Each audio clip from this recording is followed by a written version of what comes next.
El Papa León XIV detuvo la misa de aniversario de forma imprevista antes de que terminara el primer himno.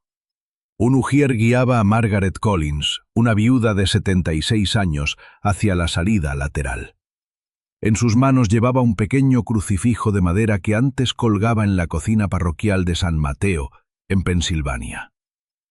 Ella no opuso resistencia y solo se disculpaba por retrasar a los fieles.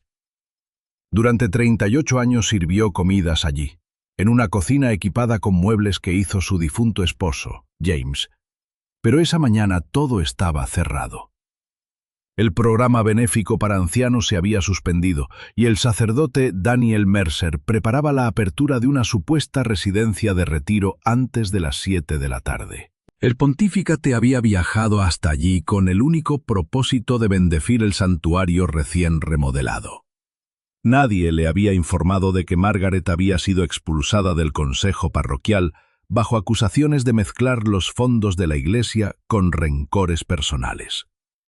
El Papa observó la mano del ujier en el codo de la mujer, el crucifijo apretado contra su abrigo y el silencio incómodo de la congregación. Al preguntar directamente por qué se marchaba, el padre Mercer bajó del altar con la seguridad de quien sabe desactivar sospechas antes de que estallen. Explicó que la señora Collins estaba alterada y que era mejor dejarla descansar, mientras Margaret, humillada, solo acertaba a pedir perdón por interrumpir. La anciana aclaró en voz baja que solo había preguntado por el destino de la cocina. En ese instante, el silencio fue tan absoluto que el organista retiró las manos del teclado. El Papa contempló el crucifijo de madera, reparado años atrás por el difunto James con un trozo de nogal más oscuro, y luego miró fijamente al padre Mercer para interrogarle sobre la existencia de esos fondos. Con una sonrisa condescendiente, el párroco alegó que la iglesia había pasado por una reestructuración necesaria y que los mayores no asimilaban bien los cambios. Margaret apretó la cruz y recordó que su esposo y otros fieles habían dejado herencias específicas para alimentar a los necesitados. Según el sacerdote, el dinero no se había robado, sino redirigido hacia un activo parroquial a largo plazo. Aquella justificación técnica heló el ambiente del templo.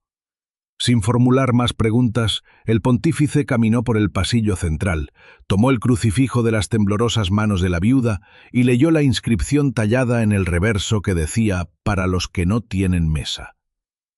Tras devolvérselo, sentenció que la misa podía esperar. En pocos minutos se cerraron las puertas, se apagaron las cámaras y se ordenó a Mercer entregar las cuentas de la cocina y de la nueva villa de retiro. El cura, indignado por la sospecha, confiaba en que sus papeles lo salvarían, ignorando que el Papa ya había detectado una grave incongruencia. La paradoja era innegable. La cocina cerraba por falta de presupuesto, mientras la nueva residencia de retiro contaba con piscina climatizada. El padre Daniel Mercer, que llevaba 11 años al frente de San Mateo, era un gestor hábil, adorado por donantes ricos y experto en maquillar crisis con gráficos impecables. Había arreglado el tejado, aumentado las matrículas escolares y atraído a feligreses influyentes. Su lema favorito era que la parroquia debía mirar más allá del próximo domingo, una frase que repitió en el despacho parroquial ante el Papa. Al analizar los registros de la propiedad, podemos constatar que la mansión figuraba a nombre de un fideicomiso creado hacía 18 meses. La compra de la villa ascendió a $982.000, a los que se sumaron $74.000 en mobiliario, verjas, paisajismo y una capilla privada. En contraste, mantener la comida de los ancianos costaba apenas $18.000 al año. Mercer defendía el astronómico gasto como una inversión sagrada que albergaría retiros del clero y reuniones de benefactores para asegurar el futuro de la iglesia. Sin embargo, al hojear el expediente, el pontífice constató que la propiedad contaba con 5 dormitorios, bodega de vino, sauna y garaje privado, pero carecía de calendario de retiros, plan de alquileres o rampas de acceso para discapacitados.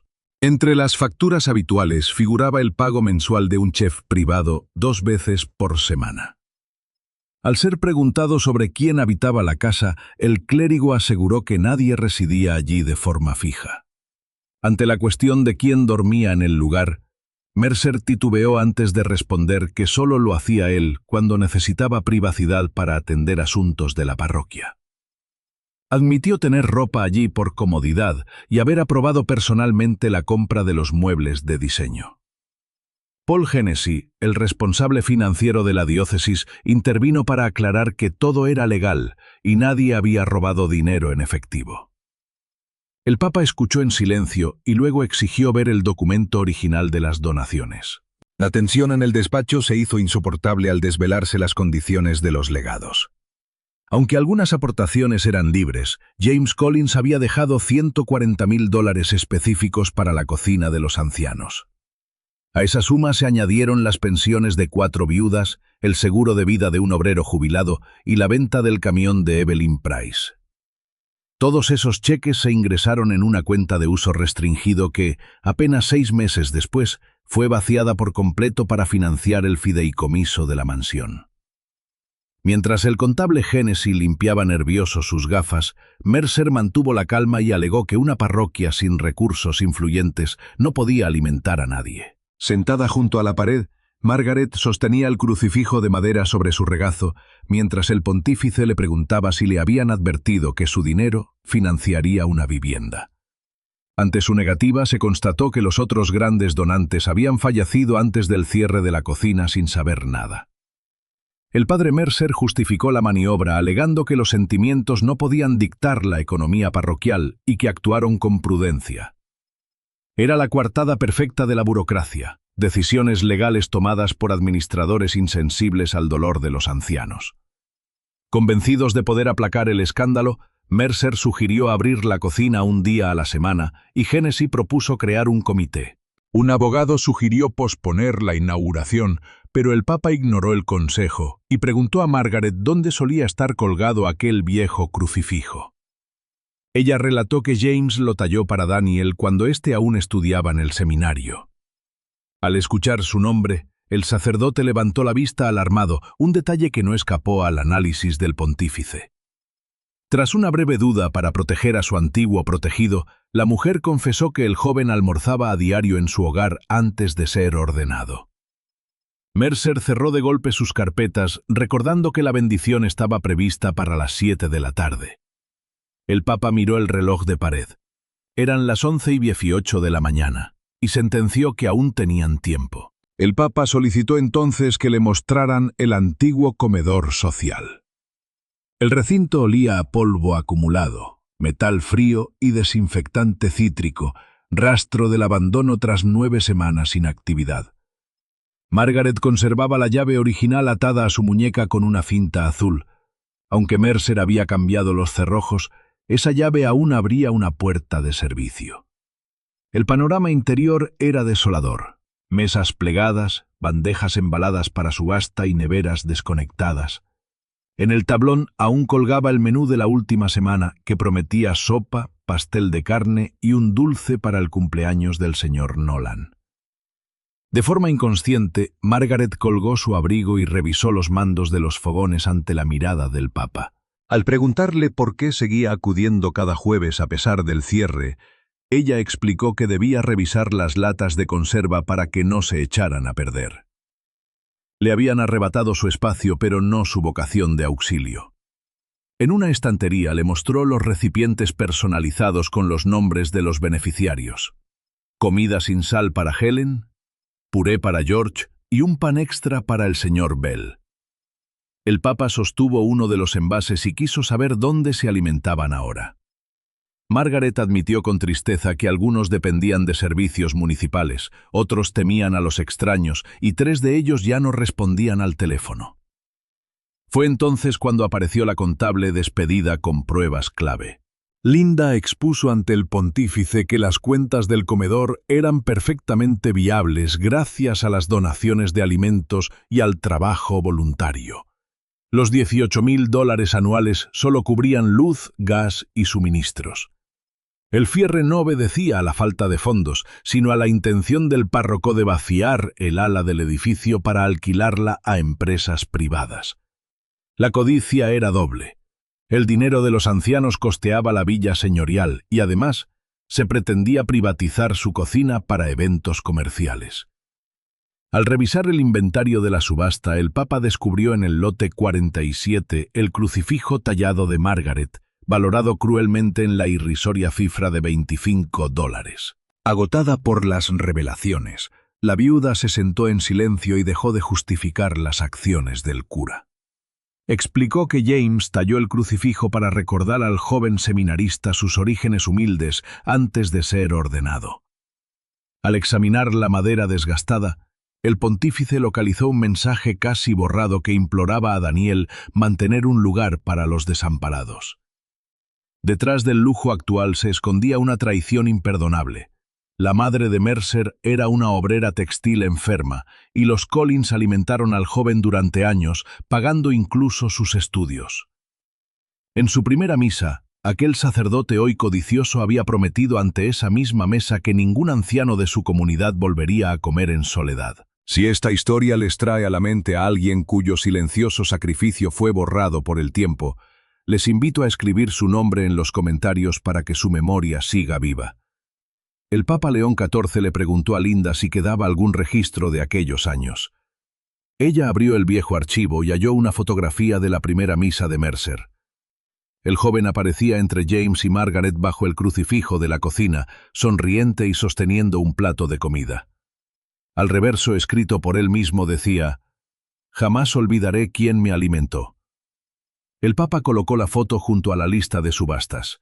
Mercer no lo había olvidado, y eso hacía que la traición fuera absoluta. A las 2:40 exigió los registros de ocupación de la mansión. Los archivos revelaron una verdad incómoda. Mercer había pasado 87 noches allí en los últimos 6 meses. Solo se realizaron 2 retiros formales, ambos con los mismos donantes ricos que pagaron los jardines y la bodega de vinos. En el minuto 40:05, la ama de llaves, Rosa Álvarez, confirmó que un dormitorio era la suite de Mercer, con sus iniciales en las toallas. El personal la llamaba residencia en privado, pero ante los donantes decían centro de retiros. El Papa León XIV hizo una pregunta: ¿dónde está la capilla privada? Rosa miró el crucifijo de Margaret y confesó que había otro idéntico sobre el altar.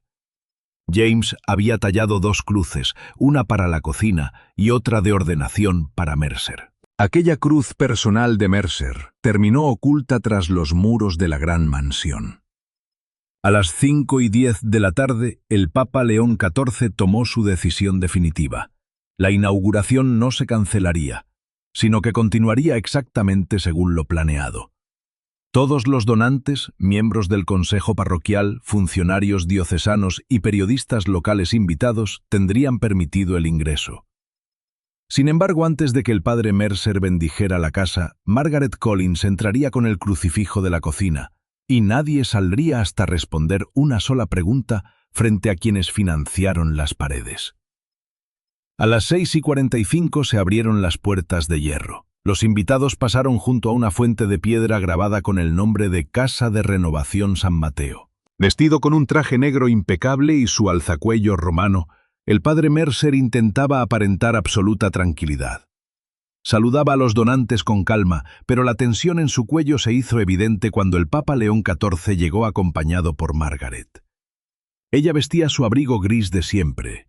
Llevaba la vieja llave atada a la muñeca y sostenía el crucifijo de James con ambas manos. Aquí es donde usted y yo presenciamos el choque. Mercer se acercó al Papa alegando que el acto público causaría un escándalo innecesario, a lo que el pontífice replicó que el escándalo ya existía y que solo decidirían por dónde entraría la verdad. A las 7 en punto, mientras Mercer subía al estrado para hablar de renovación, el Papa levantó la mano interrumpiéndolo. Con un gesto firme, el pontífice señaló el techo decorado, la piscina que se vislumbraba tras las puertas de cristal y la mesa del comedor preparada para 40 comensales. «¿Quién pagó por esta casa?», preguntó con voz gélida. Mercer respondió de inmediato que fue el Fideicomiso de Renovación San Mateo, pero el Papa insistió repitiendo la pregunta sin moverse un milímetro. Mercer, buscando el apoyo de Génesis, alegó que los fondos parroquiales se transfirieron legalmente.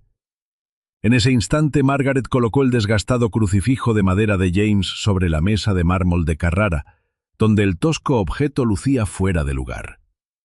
Fue entonces cuando Linda Carver leyó en voz alta los nombres de los verdaderos donantes: James Collins, Evelyn Price, Helen Worth y Martha Lewis.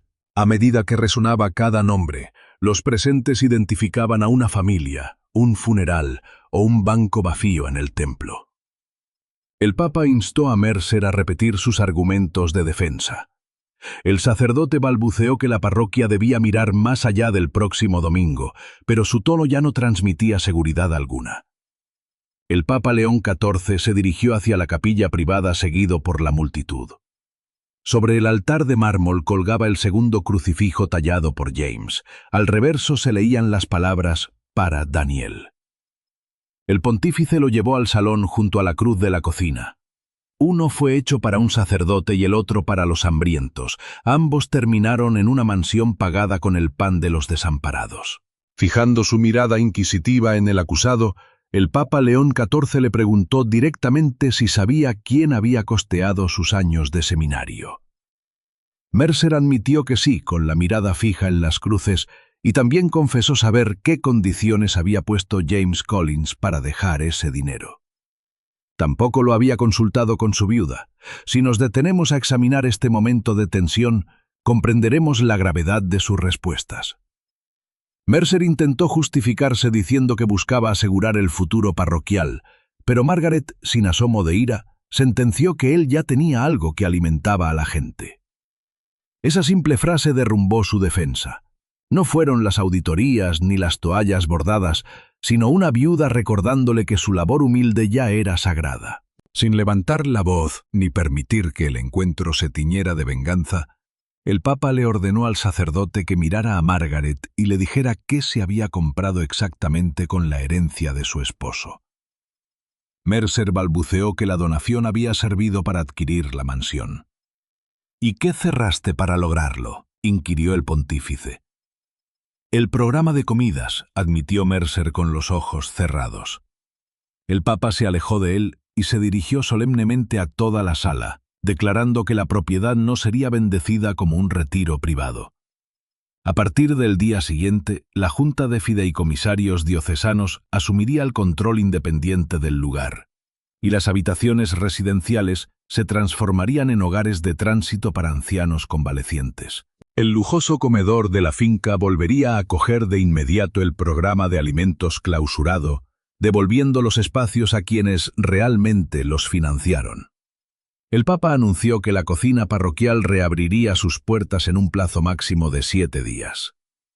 Cada donación restringida sería restituida mediante la venta del mobiliario no esencial y reembolsos diocesanos. El fideicomiso quedaba disuelto y se ordenaba una auditoría pública exhaustiva en la que ningún implicado tendría participación. Mirando fijamente a Mercer, el pontífice decretó su destitución inmediata de cualquier autoridad financiera. El sacerdote debía abandonar la residencia esa misma noche, incluso antes de que saliera el último de los invitados. Además de colaborar activamente con los investigadores civiles y eclesiásticos, el padre Mercer recibió una orden ineludible antes de marcharse. El Papa León XIV señaló a Margaret y le exigió que le devolviera su llave. Aunque la cerradura había sido cambiada, el valor del símbolo permanecía intacto. Mercer extrajo la llave de latón de su maletín, donde la guardaba como trofeo de una exclusión que consideraba legal, y la depositó en la mano de la viuda. Margaret apretó el metal y le recordó que jamás deseó su mansión, sino la cena de su gente. Mercer asintió con sinceridad por primera vez en toda la jornada, mientras el Papa ordenaba retirar de inmediato las tarjetas de los donantes ricos de la mesa. El pontífice invitó a Margaret a ocupar el lugar que ella prefiriera en aquella mesa imponente.